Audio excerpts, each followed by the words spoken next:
Then, if they persist, forsake them in bed, and then strike them. Did you hear that? Strike them. But if they obey you, seek no means against them. Indeed, God is ever exalted and grant. You tell me now, what does the Quran say? Beat your wife. No. It's, so this is whatever it is written. Yes. You need to go to Hadith to understand like what it means. So in the Hadith, the Prophet never. The first thing is like this is like a theory. The Prophet was basically the practical who implemented all these things. But if he says, it says it here, brother. Look. I'm saying to you what he says. Look, it says. So if your wives from whom you fear haughtiness, which they are hard-headed, advise them, right? And then later forsake them, and then later what? Strike them. Strike them with miswak. So it's there in the hadith where Prophet mentioned, like if the woman doesn't obey, so there are different levels of disagreement that you do. The first thing is you don't sleep with her. That's the first thing. Yes. So the first one, you warn them. Alright, that's what it says, and then forsake them in bed. The second thing, don't sleep with them. And then the third one, if they still don't listen, with miswak. So what is miswak? Miswak is like it's a brush. Yes. So and it's like it's not just a simple brush. It's a very serious beating. No, miswak is like a brush, and it's not like a physical beating. It's like it's a virtual thing. I mean, just showing that you are not happy. But I mean, would you beat your wife? No. Why not? The Quran says. Prophet never did. Well, but the word from the Prophet says you should do it. You could do that. So you could beat your wife with miswak, which is like a brush. So you can do like this, and then you can. That's no strike, man. Come on. I'll give you the hadith. Just a second. Okay, I'll get you some more. Jesus did. He fell on his face and he prayed. Just a second. Sorry. Let me So another one. I have many more here.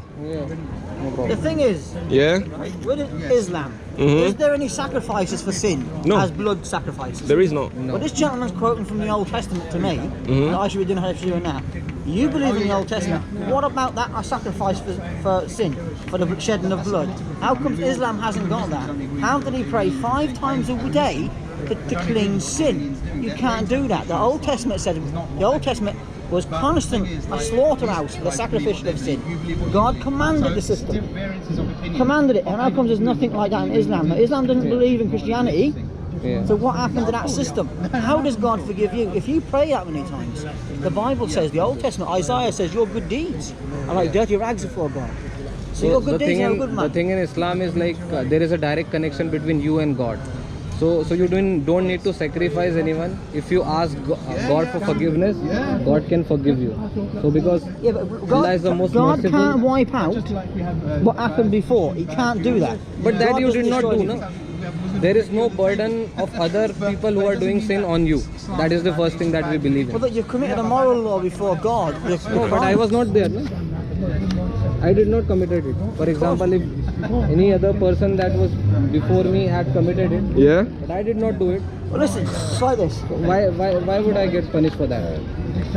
Why would you get punished for that? You're in the line of Adam, man. You come from Adam. You come from Adam. So, for example, if you did any crime, the police will catch you, not me. Yeah, what about that? Yeah, because you did that, you are responsible. Yeah, I know I'm responsible. What about your crime? That's what we believe. How about this? Explain this to me as well.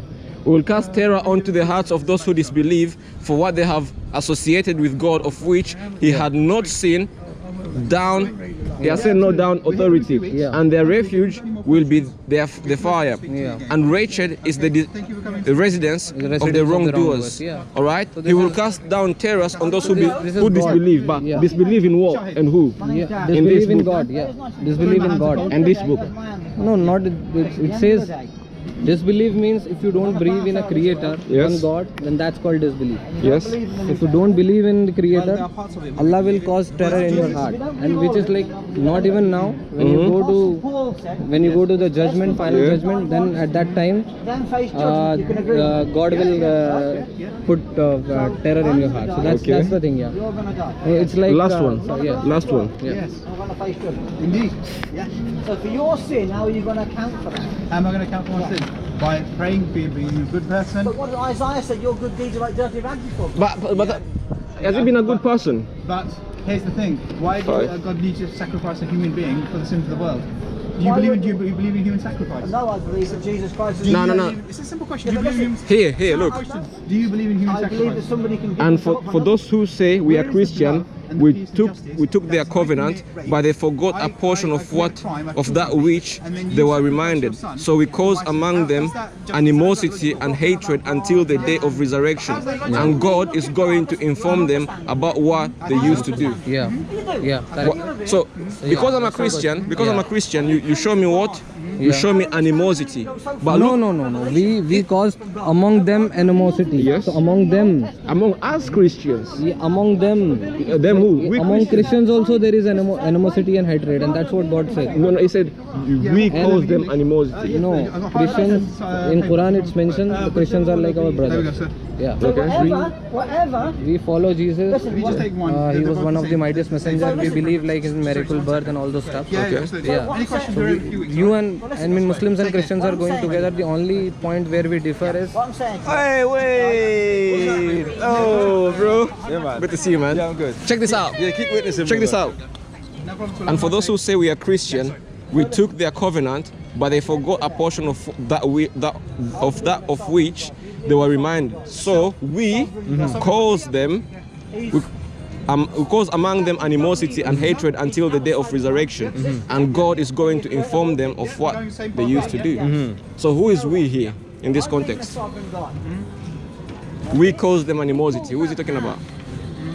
The Muslims. Exactly. They cause animosity amongst who? Yeah. The Christians. we is referred to God here. We cause animosity. Yeah. God causes animosity among the Christians. Because what they used to say, they don't believe that. Yeah. I don't know exactly where it is, and I'm moving. I listened to a good sermon. Now, in this book, it teaches that who causes hatred among people? Who does that? Only reason you're there.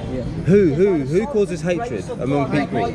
Satan. Satan causes hatred, yeah? Yeah. Good point. Yeah, right? In this book, it tells us that God has caused hatred amongst the Christians. Yeah.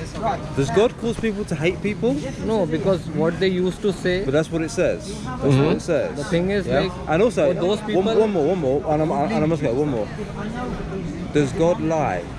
no. Are you sure? Yeah. This book says he does.